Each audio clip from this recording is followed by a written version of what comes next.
Welcome to the show Gold Squadron Gays. It's the podcast where two Star Wars loving gays talk about and review their favorite Star Wars content while also being gay as hell.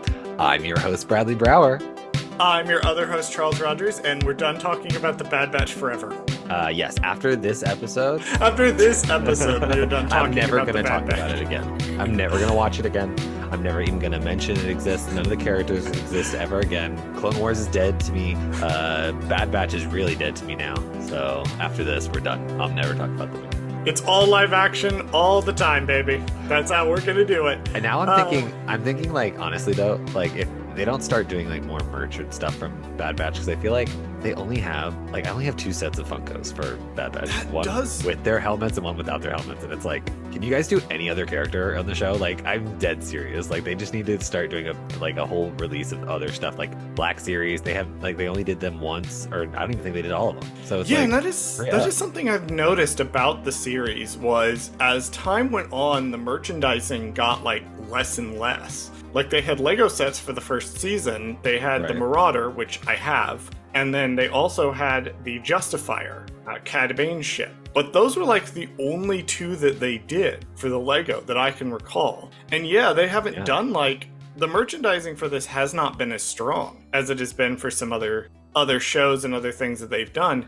Like the merchandising for Obi-Wan Kenobi was pretty decent. The merchandising for Ahsoka was really good. Andor not so much, but I think Andor was terrible. Well, Andor kind of escapes it because I don't think they really expect kids to be like young kids to be watching Andor. So that one, they had one Lego set, but they kind of got away with it. Bad Batch is for kids. It's for Y7, the TV designation. Yeah, you'd think they'd make more stuff. I don't know, just stuff in general. It doesn't even matter what it all is. Like, just stuff. Like, why wasn't there a Gonki plush? Like, come on. Why wasn't there a Gonki plush? I would get a Gonki plush and then I'd add little arms to it and pretend it was Gonk from For Light and Dice.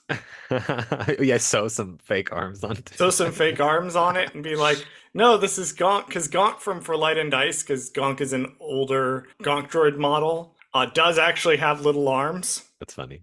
Canonically has little arms. Anyway, I don't know if you've worked it out from the title or the fact that we haven't jumped into a episode segue, but this is our recap episode, not just for the Bad Batch Season 3, but for the Bad Batch, period. We're done. We're not getting any more. It's over. Oh yeah, I guess I never thought about it that way, that this is not only a recap for the, just the whole entire season, but like for the show, like, because I forget that like the show's done. It's over. For the first time, I think actually you and I have covered a show from the beginning to the end of the show. Because I don't think Mandalorian, Season 3 was kind of an ending for the Mandalorian. It's clearly the Mandoverse is still ongoing. We have Skeleton Crew, Ahsoka Season 2, Mandalorian and Grogu, and Heir to the Empire all lined up to come out. Andor's not done yet. The Acolyte's probably not done yet. Obi-Wan Kenobi was a limited series to start out with. Right. Yeah, this is the first show, Bradley, that you and I have watched together on this podcast all the way from beginning to end. That's really cool to think about, honestly. Like, I never thought about it that way, but yeah, we from the inception to now, like it's a complete and whole thing that we finished. Like, that's so weird to think about, but yeah. Yeah, we've been doing this podcast for over 3 years now, like 3.5 years now, almost 4 years we've been doing this podcast. I still feel sometimes like we've only been doing this podcast for like a year. Yeah, because if you think about it, like we've covered all the TV shows, we've covered one movie, and it's like we do the comics sometimes. We did a fuckload of books. We did a whole comics run. Not to spoil what's coming up, but we're about to do another comics run. Yeah, I just thought about that. Like, we really, like, it doesn't seem like there's a lot of content there, even though I think it's just because of the way we split it up is like by episode. If we had done because obviously like if we just done like Kenobi as like one whole 4-hour, 5-hour, episode, then it would be like, okay, we did that one thing and it lasted one day of the whole entire year. But yeah, I don't think it's weird to think about. We take like 3 months to cover each individual show, basically. Yep, because we dig into those like analytical details of it because I am who I am as a person. This was always going to be the direction a podcast I was on went because that's just who I am. It's crazy to think. Yeah, we finished all of the Bad Batch. We have the complete story in front of us. We had our final episode, which, as of recording this episode, we're actually recording it a little bit early for the sake of Bradley's sanity. So our finale episode with Chris has not come out yet. I have listened to about an hour of it for QA. I'm going to listen to the back hour of it later this afternoon when we're done recording this.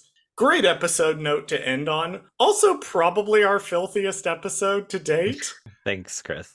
I distinctly remember someone telling a story about Ariana Grande I only left that that in did for make it. comedy purposes. I'm so glad you left that in. I No, because that man, whoever he was, needed to be called out on this podcast. thought it was funny. And also, my ex needed to be called out on this podcast for his inability to do anything without his music playing, which was really bizarre. I haven't even gotten to the Tarkin's Tower dick joke yet. I know that joke is coming. I know you left it in. Oh I'm yeah, hoping you left it and in. and honestly, I didn't even honestly get the joke when he was saying it in the moment. Like I went back and I listened to it because like whenever we have a guest, I try to sit back for a second so that like they can talk and do stuff. So you won't hear me too much on the episode, but I try to like let them have a little bit of spotlight. And he says things so fast sometimes. Like when he's talking, I'm not necessarily like because I'm doing multitasking while he's doing that, and I'm trying to listen to him, but then he'll throw out a dirty joke or something like that. And I don't. It's like, wait, I had to do like a double take. Like when I was recording, I was like, did he say that in the episode? Like I was like, I missed that when we were live. I just thought it was so funny. That's the experience of listening to Dark Side Divas, I will say. That is the existence of listening to Dark Side Divas, is that you'll be listening to it and it'll be this great commentary. It'll be this really good information. One thing I love about Chris is that he always comes to an episode prepared. Yes. Like he came to the episode and he's like, I have this information about the episode. I rewatched the Zilla Beast to prepare for this one. Like he knew. I love having him on the show and I love listening to Dark Side Divas because he knows what he's on about. That's the nicest thing I'll say about Chris this week. I've hit my maximum quota. But then you'll be sitting there listening to this great informative thing about these episodes that you never knew before. And then boom, there's a dick joke. Right. And that's the average Dark Side Divas experience. But we did just record that finale, which ended on a broadly positive note, I thought. So I will say that season 3 of The Bad Batch, I think it didn't improve my enjoyment of it, covering it in the way that Ahsoka did. Right. But I do think it has given me more of an understanding of why the 3rd season is the way it is. Like, watching it is pretty much the same experience. It's not like when we went through Ahsoka and I was like, oh, yes, this makes sense. I understand now what they were trying to do with this. Didn't really land, but I can enjoy it a lot more. Right. Bad Batch, I was watching it, I was like, oh, that's why that's like that. Okay. Like, the 3rd season was pretty static for me, I felt. Yeah, I go back and forth on just the 3rd season just because, like, I feel like it's still the best season, but it's also like, I know that there's like a 4th season out there in the ether somewhere. Like I just know that that's the case because I feel like this is just I don't like saying rush because it's definitely 15 episodes. Like so it's not like a quote unquote rush at all, but it does feel like there's missing episodes. Like there's just things in the story that we just didn't get or like especially because you think of it, I think this actually has the same problems that Rise of Skywalker has, right? Ooh. So here's your hot take for the day. This is my hot take for the day. I think Rise of Skywalker is a good movie, but it's a bad ending to the whole entire series as a whole, like wrapping up everything from the series. Versus like Bad Batch, I think it's very similar. Like I think it's a great 3rd season on its own, strong, but it does a bad job, I think, wrapping up some of the stuff from the whole entire series. Like it just drops a lot of lines and storylines and things that like we just needed. And I think that like especially, with Rex and some other characters, I feel like those were some of the things that were left out. But this was like it's just like Rise of Skywalker because like it's great for ending, I think, the little mini Disney trilogy. I don't think it's that good for ending the entire Skywalker saga. I think that the Rise of Skywalker comparison is an apt comparison, but I'm not sure I would use the word rushed. I think the word is lean. Okay. It's like lean, like something that's been through an insanely unhealthy diet. Because I had a very similar issue with the Rise of Skywalker. Is I walked out of Rise of Skywalker and I went, I really kind of wish that had been a limited TV series because it needed Everything was there. I'm gonna say these sentences, and they're gonna apply to both the Bad Batch season 3 and the Rise of Skywalker. Everything was there that needed to be there to tell the core story that they were telling. It felt like everything that did not serve that immediate core story was excised. And in that stuff's absence, we felt that it was missing. And I think that's been my general takeaway from the Bad Batch season 3 is there's so many moments where, and it's weird because it's only one less episode I know. than the rest of the seasons. I'm wondering if just like, again, it goes back to I really think they had pitched this as a 4 or 5 season show. And they Agreed. were going to bank on the Clone Wars nostalgia because Clone Wars nostalgia was really big at the time. I said this in the finale episode. I don't know if it's still in the episode or not. Clone Wars nostalgia was really big at the time. Partly it was the excitement around season 7. Partly it was kids who had watched the Clone Wars now becoming young adults with disposable income. And part of it was a toxic backlash to Rebels because people were mad that Star Wars was doing something different. So I think they went in and they pitched this show as like a 4 or 5 season show, thinking they were going to bank on it for the next 5 years. And something went wrong. I don't know if it was COVID. I don't know if it was the first season underperformed. I don't know if the merchandising didn't do as well. I don't know if it just got too damn expensive because the animation team just wanted to keep pushing those boundaries and it was running up the line items on the budget sheet, right? Whatever happened, happened. And so by the time they got to season 3, they had set up all this stuff in the first 2 seasons that they then did not have the time to turn around and also tell the fulfilling story with Omega Hunter and Crosshair that they wanted to tell. And they opted, wisely in my opinion, like they made the right choice in my opinion faced with that situation, to turn around and say, well, we're just going to put our whole writing and directing just selves into this core central narrative about these people and we're going to excise everything else, which is good because that's really strong. But the flip side of that is we spent a whole bunch of time setting up stuff in the world that never ever got paid off in this show. And it's really, really frustrating to watch. And it makes the first 2 seasons a little more frustrating to watch. That you now know that all the stuff with Rex, all the stuff with the clones, like the Chuchi episodes from season 2, all that is like, that's not going to go anywhere. We're not going to do anything with that that's really substantial. It's just going to be a thing that exists in the world, at least until, a while down the line we do a movie or another show or whatever that's going to wrap up some of these plot points. It'll probably be that Path show that we keep talking about forever and ever. Did you know that Jedi Survivor and Obi-Wan Kenobi kind of developed the paths independently of each other? No, I didn't know that. Because obviously I've never played either of the games. But So yeah, don't, I recall reading it, but they were both kind of doing the same thing at the same time. Oh, okay. And they just Just sort of happens they to found coincide. out about it and they just sort of merged it together. Yeah, that was what I heard about it, at least, was that they developed it sort of independently of each other and sort of merged it together. We'll get you to play the Jedi games At one of some these point. days. One of At these some days. point. At I some think, point. yeah, I think if at some point I'll get it, I'll be able to have the games, and then somehow I'm gonna figure out a way to do a screen capture kind of situation where I can like record myself actually playing the game, and then you could like, I don't know, maybe you could like live comment on me playing the I would love game. I would love to stream Bradley trying to play the Jedi games. I've always wanted Bradley to play Knights of the Old Republic or watch a Let's Play of Knights of the Old Republic. I But technically you own it, tried. so You tried. I tried, yeah. It is a 25-year-old game.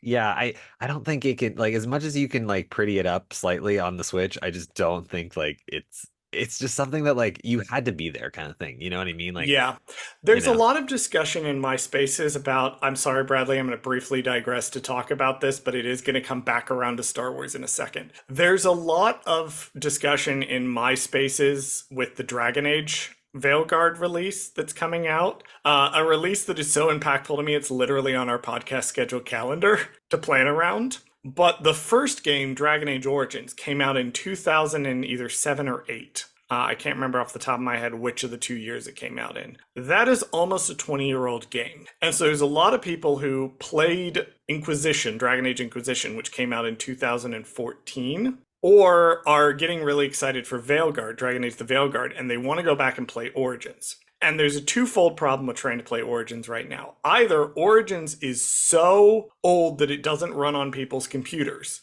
or they're getting to it and they're realizing that the gameplay has evolved so much that basic quality of life things you would play in a game now aren't in that game. So it's kind of frustrating if you're coming to it with a 2024 lens.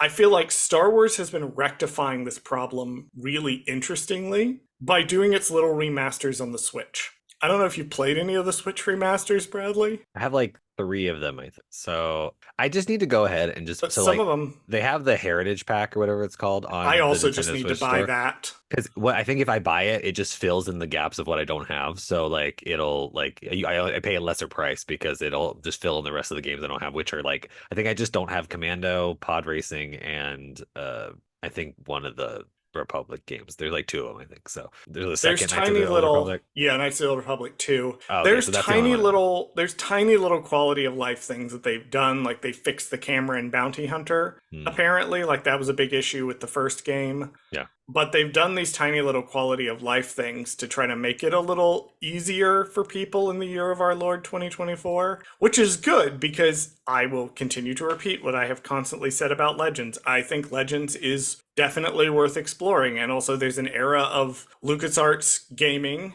and their third party licenses out, particularly around Attack of the Clones and Revenge of the Sith. That's definitely an era of Star Wars gaming that's worth experiencing if you haven't, especially Battlefront 2. The original Battlefront 2 is so fucking good. It's still good. Like, it still holds up. You know, kind of speaking into that theme of like video games and stuff, and not to like jump too far ahead to our discussion of where we would like to see these characters in the future or something, but I actually kind of think that if they were to start developing a Bad Batch video game, I feel like that would be kind of the sweet spot, like kind of for these characters to keep living on. I think like I could see a game where you can pick between the team members and like you can they have different skill sets and things like that or whatever that you could play the whole game, but then it would give you a different experience every time you play, right? So it'd be one of those like I don't know what they're called, but I mean, I guess it's RPG games, but like where you make choices and like, but your choices affect the later game, you Yes, know? it's an RPG. So then something like that, but like every batch member has a different storyline and a different like way to end the game, I guess. If you play as like Crosshair, for example, if you play as Hunter, or you play as Tech or whatever, like that would change how your gameplay is. I feel like something like that would be an interesting concept, but I just don't see like the problem right now is I don't think aside from these new Jedi Survivor and Jedi Fallen Order games, like I don't see Star Wars being like super successful right now with video games. Like they're just not Outlaws is giving it to coming. people. Yeah, Star Wars Outlaws is coming. I have some. I want Outlaws to be successful. I will say this. I want Outlaws to be successful. I'm excited to play the game myself. I think on paper, all the things that I like in a game look like they're going to be in Outlaws. I don't trust Ubisoft, and I don't trust Star Wars fans with Ubisoft, is the thing. I think Because that's what it I've is. Yeah. gotten used to Ubisoft. Because again, I mentioned this in our finale episode. Ubisoft has a specific way that it does things. It's very repetitive. Ubisoft is a very repetitive company. It is constantly doing the same thing over and over and over and over and over again. And it's just doing that, but Star Wars. And my fear is that Star Wars fans who've never played a Ubisoft game are going to come in and be like, what the fuck is this? What is happening here? Why do I have to climb radio towers? Not knowing that that's kind of Ubisoft's deal, is that you have to climb radio towers. I know we've got that one coming out. We don't have any others coming out that I'm excited for, care about, or want to talk about in any particular way, shape, or form. And I don't think any other hypothetical games that might exist are even actually coming out. Which good, because fuck them. But anyway, my counter pitch would be honestly, I would love to see something like the original Republic Commando game. But my issue with the original Republic Commando game, at least to my recollection of it, was the idea of it. It was kind of the proto Bad Batch. You were Mm, playing as a group of clone troopers, okay. and there was like a weapons specialist and a tech specialist. Okay. So then, yeah, that's And exactly what I was saying. yeah, it was basically that. But you had all four of them, and the whole deal with on paper, the whole deal was you could assign them like when you like came into like a door that you were going to breach, right? You could order your squad to move into positions. Like you could take a position and then order your squad to move into the other position. Or instead of, if you're in a firefight, instead of having to run across the room to slice a panel, you could order a guy to do it, one of your squad mates to do it, and the closest person would do it. And my issue Okay. with that was that in practical gameplay purposes, the guys were pretty interchangeable. Mm, Anybody could slice a panel, anybody could rig a detonator on a door. There wasn't any practical benefit to having the tech guy slice the panel. right. So I think it'd be really interesting to have a Bad Batch game that takes that to the next evolution. Right. So like you can order Crosshair to slice a panel, but if tech does it, it's going to go faster. Right. Yeah, it'll happen in like 3 seconds versus like a minute. Like it'll take I like yeah, I yeah. would like them to see them do like a radio wheel or command wheel or something, kind of like what Mm, Mass Effect does, or something like what KOTOR did, where you could pause and you could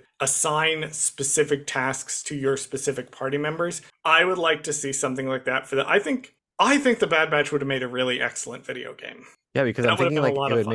it would make a really good like I see a lot of things on TikTok. Like I don't follow these things. I usually skip them, but like a lot of people, who play those shooting games on, on streaming and stuff, like the 5v5 kind of or like whatever, the team versus team kind of games where you're trying to shoot each other. I feel like that would have worked really well in this Bad Batch kind of skin, like add a Bad Batch skin to it and like it's just 5v5 like and then like you have all the members and then it's just kind of like they all have certain again skills that you could have like a whole map where like you have to do certain tasks kind of like there's certain things that you could incorporate. We're not video game developers, but I'm just saying like it would have worked really No, well. no, and like I've really felt for the past couple of years, really for the past 10 years, I feel like Star Wars video gaming has been extremely lacking. I think that they dropped the ball hard with the sequel trilogy. I thought that the lack of third party developers has been a problem. I thought that the lack of small games has been a problem. That EA doesn't want to do anything unless it can make all of the money constantly in the world on a thing. So we're not getting like the little Flash games. Well, because Flash is dead. We're not getting like smaller games. We've got the mobile games, which are basically money pits. Sorry to Right. everyone who loves Galaxy of Heroes. It's pay to play. That game is microtransaction hell. Yeah, yeah. Like, I played it for like 2 years or something. I am sorry to tell you this. The game was microtransaction hell. It Yeah, was designed for the purpose of making them money, and it has a pay to play ceiling. yeah, it Like, does. I hate to tell you this, it does. And the fucking Candy Crush bullshit that they came out with when Force Awakens came out, Oh, that was pay to play too. That was a money pit too. Battlefront 2, such a fucking money pit that it broke the entire microtransactions market. Like, that was such a blatant, naked cash grab that it kind of ended microtransactions wow.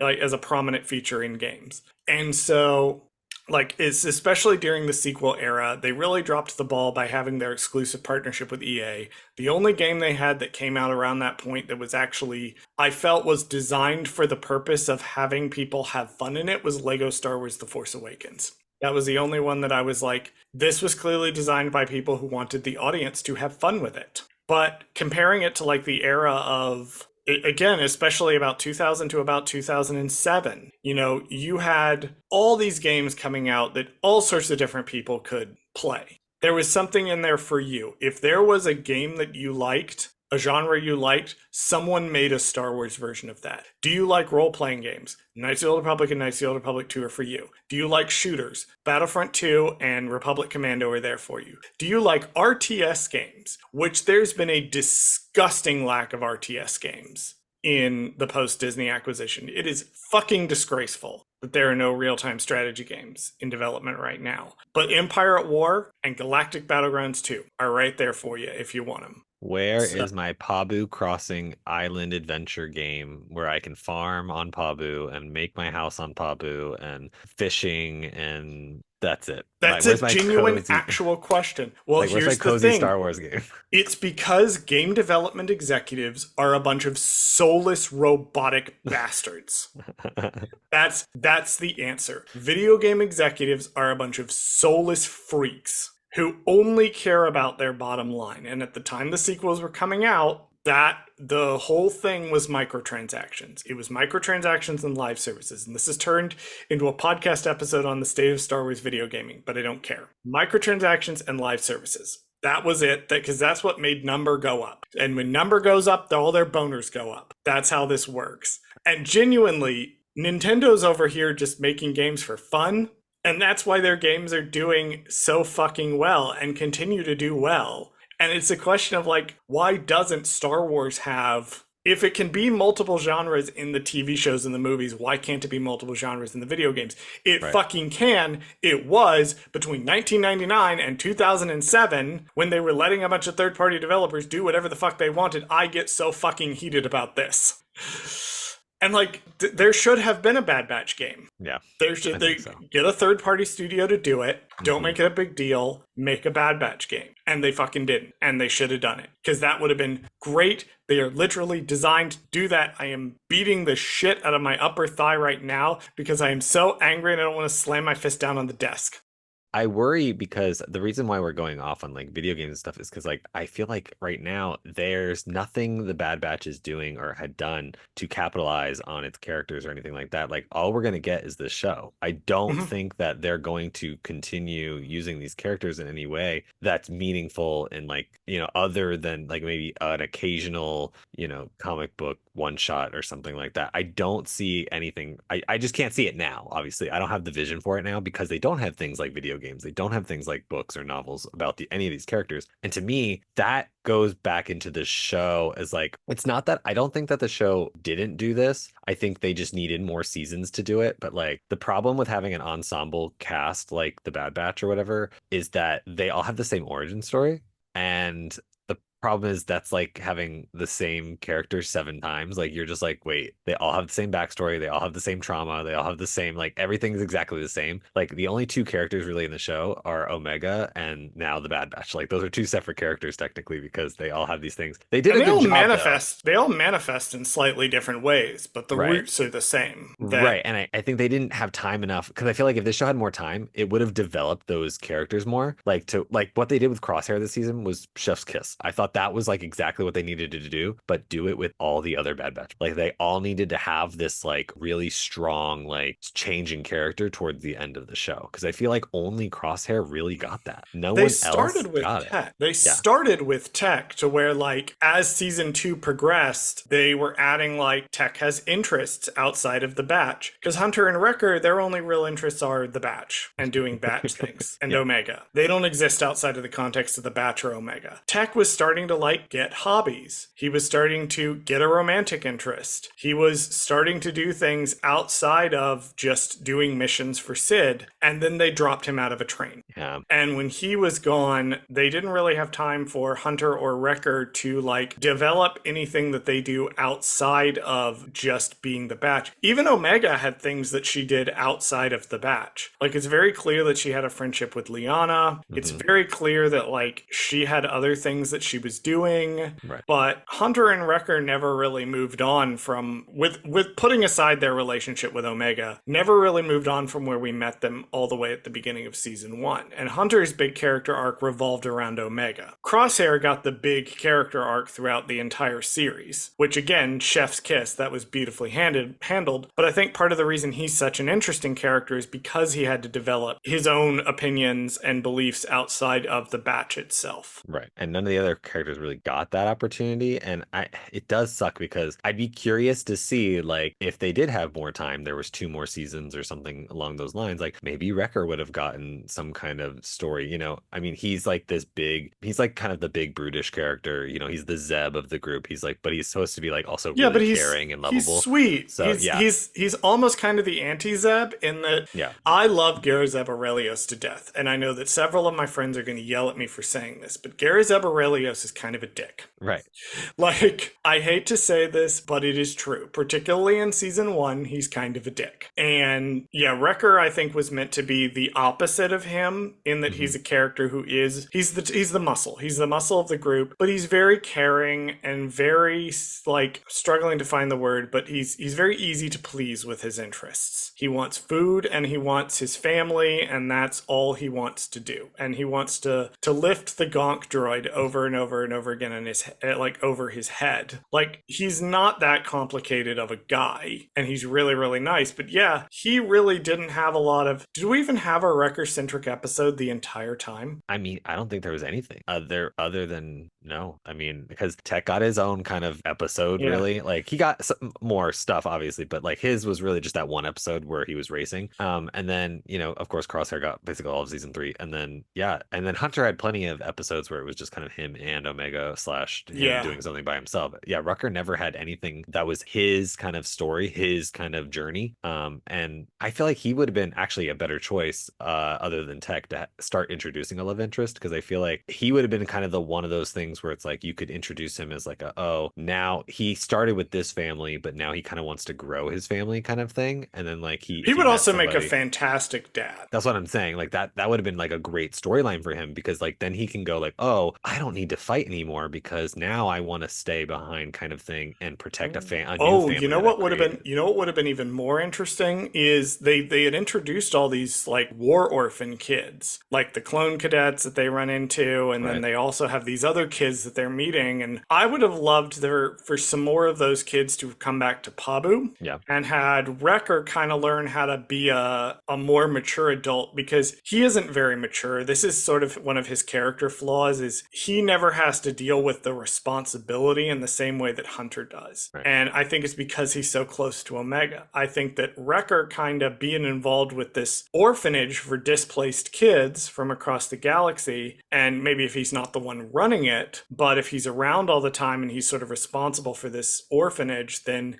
it would have been a good way for him to learn that emotional maturity while at the same time not losing that sort of childlike wonder that is the core of his character and how he interacts with Omega. It's just another one of those things that we just didn't have time for. That we could have done it and we didn't have time for it because I think they planned for more seasons than they got. And we don't even know what the next animated show is going to be. And I'm confident in saying that because there's no investor call next week or something that's Right. going to have me drop a thing in the middle of the episode that says, Teehee, actually, no, we totally Yeah. learned about it after.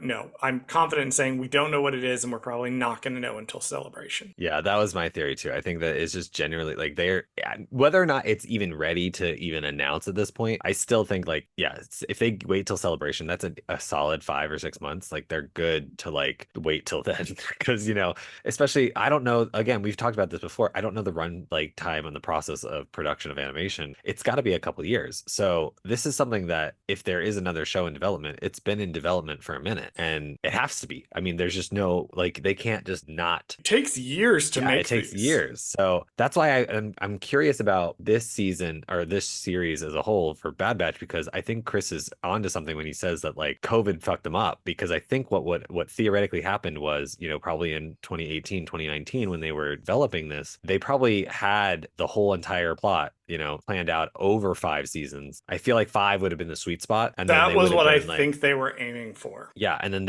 once they got to I want to say, yeah, 2020, they were probably about halfway done, like with like maybe season 2 or something like that, and like that kind of, or like the preemptiveness of season 2, like what the actual structure of it. And then they realized like, oh fuck, we have to go a whole year without developing, basically. I think that's what happened. Like there was people at home and I stuff, and definitely I'm think sure that's part of it. I I think that definitely it think slowed them down and fucked them up, because I know Michelle Ong said something in an interview where she said like they normally, and this might be a relic of COVID, but like she said they normally just record things on their own and then they don't like ever see each other. And she says that they recorded the finale together. So all their voice acting and stuff like that. So I thought that was really cool, like that with at least the finale, they kind of finally came together and did the show again. Versus before, COVID made it so like, okay, we have to just be by ourselves, and Mhm. everybody has to record separately, and well, there's no like group recordings anymore. That's just not a thing that I guess animation shows do anymore, because it's just, one, I guess it's not really necessary, but two, it's the COVID thing. I think that really fucked them up, Yeah, and that just, that yeah. really fucked them up. I think it was a combination of a couple of different factors, and I think Chris bringing up COVID on the finale episode, and I hadn't even realized like the second and third seasons were probably in production right in the middle of when COVID was happening, based on when they came out. Right. So I think it's a combination of that. I think it's a combination of I don't think the show did quite as well as they wanted it to. And I also think there's been a broader problem with the Disney Plus streaming model, or the streaming model in general. I think has not The streaming model has not played out in the way that I think big tech sold the streaming model to people back in the like tens, the late tens, when really everything started getting its own streaming service. I don't think it's played out the way that they thought it was going to play out. And I think that Disney Plus and Netflix has just kind of powered through it. Disney Plus has had to get creative with how it's doing it. But for the most part, the experience of consuming streaming media is much different than consuming network TV. And I think that was something that nobody anticipated when they started getting all of these proprietary like streaming services. Was they didn't think, well, the way that we watch all of these shows on streaming is going to be different than the way that we watch them on TV. And I think that's also impacted how people consume shows like The Bad Batch and also just the insane glut of content. I think it might have occurred to some people, but I think it was a terrible decision on Disney Plus's part to panic and announce 5 years worth of content in one investor call. And I've said this multiple times and I will keep saying it. One of the biggest problems that they did was that they got on that investor call and they announced an entire slate of shows for 5 years. And I get why they did it, because they needed to be like, no, Disney Plus is totally going to become profitable because we're going to have all this content. But then the problem with that is they underestimated sort of how tired of the content people were going to get. Yeah. That, and I'm not talking people like you and me. I'm not talking about people that like, we're going to watch the Star Wars show no matter what. No matter what, right? No matter what. But I'm talking like people that I know that I'm friends with in real life, who I've mentioned, who've talked to me about how like they're feeling overwhelmed with the amount of content, et cetera, et cetera. Even you and I have discussed in our pre-meeting, like, again, spoilers for the rest of the year, but we're about to take a break from TV because you and I are both just very tired of it. Yeah, I mean, well, one, it's just because we were so behind because of the strikes, but it was also because like when you have to consume the television content like just back to back to back to back, like, and there's no break in between, you do get burnt out. It's why Marvel's not doing well. It's the same, we're in the same vein. Thankfully, the Star Wars content has been spaced out enough, like in real life. For us, we're obviously covering it in like a psychotic way because we had to kind of just keep going to the next thing. But no, this is just who we are as people. right. Like, unfortunately, this is me. This is who I am as a person. I'm great to be in a relationship with. I'm fantastic. My long-suffering boyfriend has put up with so much Star Wars shit from me just because he's had to accept that, like, nope, this is just who he is as a person. It's like, I don't even like Star Wars that much, honestly. I haven't spent thousands of dollars on Star Wars merchandise and things all hung up on my I'm not looking at your wall Yeah. of Star Wars merch. Which, funny enough, you can't even see all of it. It's really hilarious because in the Zoom call, you can only see the back wall and like a little bit of the side right here, but I have it on the whole other wall right there. I have it all on the wall and behind my camera. Like, so there's like all kinds of coverage you just don't see. Oh yeah. And it's really You don't funny. see my Lego collection out in the main room. Like, we keep having to add shelves, not because I'm buying new Star Wars Legos, even though I Right. totally just bought a new one for my desk today. I bought a Lego TIE Interceptor that I'm going to take to work with me. I love that. But no, we keep having to buy them just because I keep opening boxes of stuff I already have and putting it together and like touching it up and putting it on display. And so we keep having to add shelves to the main room. And my boyfriend's just like, please, for the love of God, you have got to stop buying Legos because we don't have the space. And that's why I can't own Lego Barad-dûr or Lego Rivendell, even though I badly want both of them, because we do not have the space in which to put it. Maybe we'll add another table. I'll talk to him about adding another. You know what? I may be able to negotiate this. Stand by. I may be able to negotiate getting one of these two sets. You're so stupid. This is who I am as a human person. Did you have any other talking points about The Bad Batch Season 3? I feel like we've just been all over the place with this finale. Yeah, but kind of like how the Bad Batch was kind of all over the place with our emotions. I feel like it's pretty fitting. No, I mean, we can just do like final thoughts, I think, on the series as a whole and like we kind of hinted a little bit like where we want to see it going. So let's end it with, what are your final thoughts on the series as a whole? And then where do you want to see what would be your ideal like situation to see where Omega is in another franchise, another project. It's like where would Omega pop up in another project that would be satisfying for you? That would be my final thing we'll do. My final thoughts are the show was pretty good. It wasn't Rebels, but it was pretty good. I have said all I needed to say about it. I would like to see Omega. I would like to see her in the next animated show. And with the caveat that I would like the next animated show to be a different style, a different animation style, because I want to see her in an animation style that's not the Clone Wars.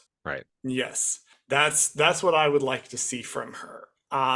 It's weird because now that they've established that she's joined the rebellion, they're going to have to figure out why she doesn't appear anywhere in any of the comics or books up to like after this. So that's going to be really interesting for them to try to establish because they're not going to kill her off. But the question is going to be like, where was she this whole time? Yeah, I think if I were going to see her somewhere else, I would probably say something along the lines of like, I think a book series would be interesting if like maybe the reason why we haven't seen her is because maybe she develops her own squadron. You know what I mean? Like maybe there's just because Ooh. clearly she said she was going to join to be a pilot, right? So maybe there's a book series or some kind of comic book series or some visual element of a show. Maybe Rogue Squadron would be an interesting Ooh. thing to rewrite as Omega Squadron. That could be interesting if Patty Jenkins wants to do like maybe a movie about Omega starting her own squadron for the Rebellion instead of the New Republic. That could be interesting. I could see that being a thing. That would be a wild like, and maybe she's not necessarily dealing with the Empire like directly like Han, Luke, and Leia kind of area. Maybe she's dealing with them in a different capacity somewhere else that we never saw during the original trilogy because she was in a different part of the galaxy. You know, kind of like how Andor is semi supposed to be, you know, like that's all happening like kind of right before, you know, the Rogue One and stuff. So I feel like similarly to that, that what Omega needs to do. She needs to start her own hell. Maybe Omega shows up in Andor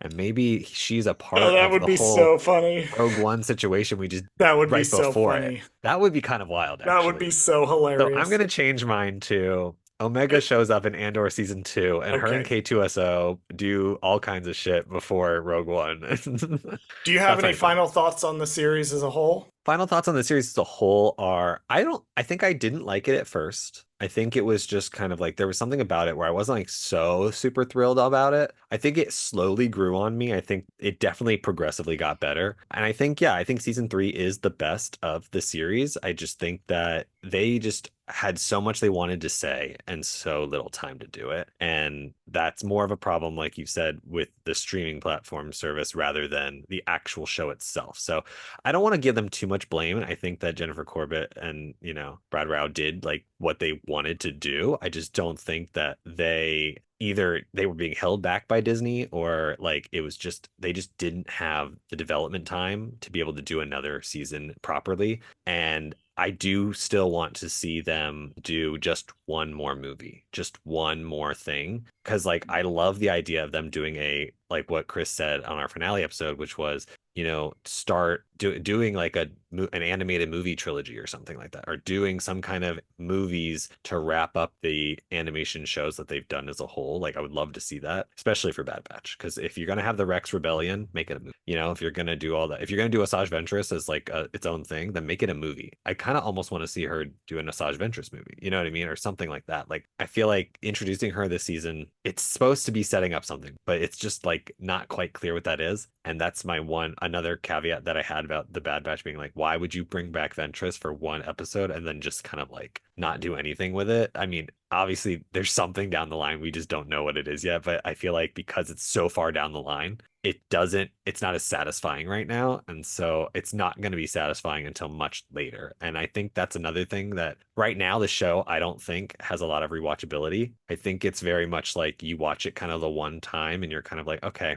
we get the story. I don't really need to watch it again. There's other shows like Rebels, I feel like I really love watching again because I forget that like I didn't like that show at first either, but Mm. that was more of the art style. But like it We'll grew see on what you me. think when we get to Resistance. Maybe so. Maybe, these animation shows, maybe they trick you in the beginning. They go like, okay, just kidding, this is a kid show. And then they give you like, nah, this is for you.